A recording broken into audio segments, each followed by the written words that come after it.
Hey guys, welcome back to the Ace Comic-Con live show presented by Code of Conduct Custom Tattoos. Joining us here in the booth, it's Saturday. We're here with Eric Gutierrez talking about his book, Max, get this, The Inebriated Rabbit. I mean, all right, dude.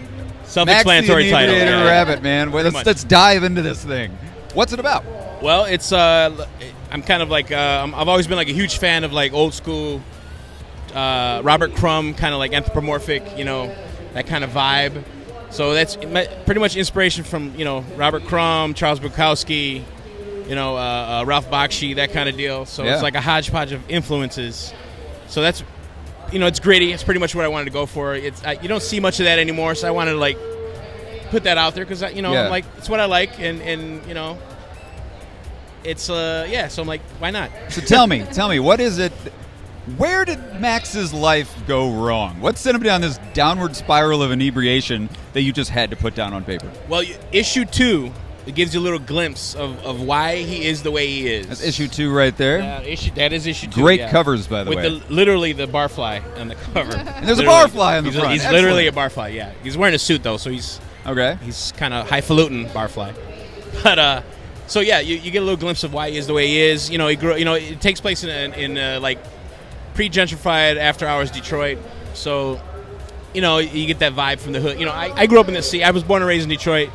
So I've known a lot of people like Max. I've been friends with a lot of people like Max. So there's a little bit of me in him. I'm not that bad. Oh, okay. But, so it's a lot of influences of how his character came about. I was going to say, this kind of screams autobiographical to me. A bit. Not to impugn your lifestyles or anything. No. But like I said, I'm not that bad. I'm not Max. You're not inebriated right now. No, not at all. But yeah, basically, it's like I said. I like the flawed character. I like the idea of a flawed character. Even though they're animals, it's sort of like dealing with the flawed humanity in an anthropomorphic form, I guess. Any questions from Eric or Eric? We were talking earlier about people's reaction to it, and you said you've gotten some really strong ones. Did you want to tell us about? Yeah, how people feel about it? I have. Like my friends that are women, they read it, they love it. They're like, they hate Max. They're like, he's such a douche asshole. And if I can say it, I'm sorry. That's okay. We're talking about rabbits, so it doesn't count. And it's funny because I'm like, well, just read issue 2. You kind of get a glimpse of why he is the way he is. And then when they read it, they're like, okay.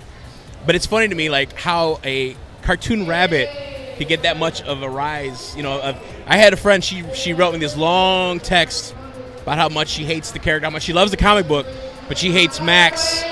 And I'm like, I love it. If this gets you to think about this, and like, I'm like, then I must be doing something. That means you're doing your job correctly, man. Exactly. Like, all right, cool. So you do the art, you do the writing, you do the inking. I do. Yes. How long have you been working on the project? It was conceived back in like the original idea was like 2005, and because I was in my other former 9-to-5 job, and I was miserable. Yeah. So it just came to me, and I was like, my creative outlet, I guess this was one of, Max just was born of that. And so finally, I started working on getting issue 1 out, and John Marroquin, who's a great artist, I grew up with him. He's an artist alley as well. He was like, man, you need to start doing the comics with me, get this in the comic book, and that's awesome. Sure enough, 2015, I debuted issue 1. So sweet. Well, that's issue 3 right now. Love that cover. Yeah. So you got 3 issues that are out right now. Again, I love it. Absolutely adore that cover. Where can people pick it up? Where can people read Max the Inebriated Rabbit? Right now, conventions. I'm hoping later on down the line, maybe a Comixology. I'm going to put the first 3 issues in a trade, so I'm working on that. Cool. So this is my last con of the year, so hopefully... you need a break, huh? Yeah, I need a break. I need to work on the Max stuff, and then I want to get other content. I'm going to write stuff for other artists. So cool. Yeah, so... Man, I can't wait to read it. It's such an awesome concept. Thank you. Max the Inebriated Rabbit. It's not for the kiddies. I was going to ask you that. Is this an adults-only It's a mature audience's comic book, yes. Okay. Yes. What's the most mature thing in the book? Well, come on, Eric, you can tell us. A lot of drugs. A lot of drugs. What is an inebriated rabbit? And I'm not preaching bad or good. I'm just saying this is the way they are. This is the lifestyle. You know what I mean? It's not a preachy book. It's just what they do. Yeah. You know what I mean? Like, nobody questions stuff that Quentin Tarantino writes about or any filmmaker. Not or anymore. Martin Scorsese or, you know what I mean? Yeah. I'm not saying I'm that, but you get the idea. It's like, I'm not being preachy. Yeah, sure. The way these characters live. Awesome. Well, man, thanks a lot for taking time out of your con. I know it's a really, really busy day, but thanks for telling us about Max the Inebriated Rabbit. I appreciate you guys having me. Thank you. Absolutely. Thank you very much. We're going to go out to the live show floor right now. Going to interview some cosplayers, but join us right here all weekend long at Ace Comic-Con, right here on Chuckload of Comics. Hey everyone, it's Tony. I've got some awesome costumes here we want to talk to. What's your names? I'm Zach. Hazel. Love your costumes, love everything about it. Did both of you create your costumes? And how long did it take? Pieces of it. Yeah, pieces of it. It's like a mixture of both. Yeah. The stuff we couldn't make, we commissioned friends to make and stuff like that too.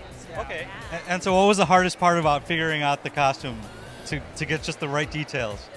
Man, I'm pretty like OCD, so I need it perfect. So I just want to make sure like it looks like it's from like the movie. So I'm like, Yeah. it's gotta fit. So that's like the toughest thing is actually getting to look like it was from the movie. Yeah. Yeah, I know exactly what you're talking about. That's how I am too. Like I got the details very important for me.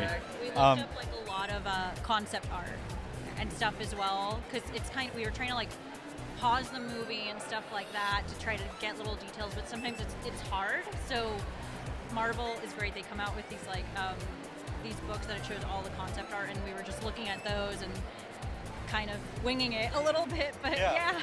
Well, congratulations. It looks really good. Are you all here all weekend? Who are you here to see? We were originally here to see Josh Brolin, but he unfortunately had to cancel. But we still have Nebula and Lee Ronan. Pace and Ronan. Yeah, exactly. So it's still gonna be We're awesome. very excited. We're looking forward to it. Awesome. Well, thank you so much for coming. Enjoy the show. Yes, thank you. Oh, no problem.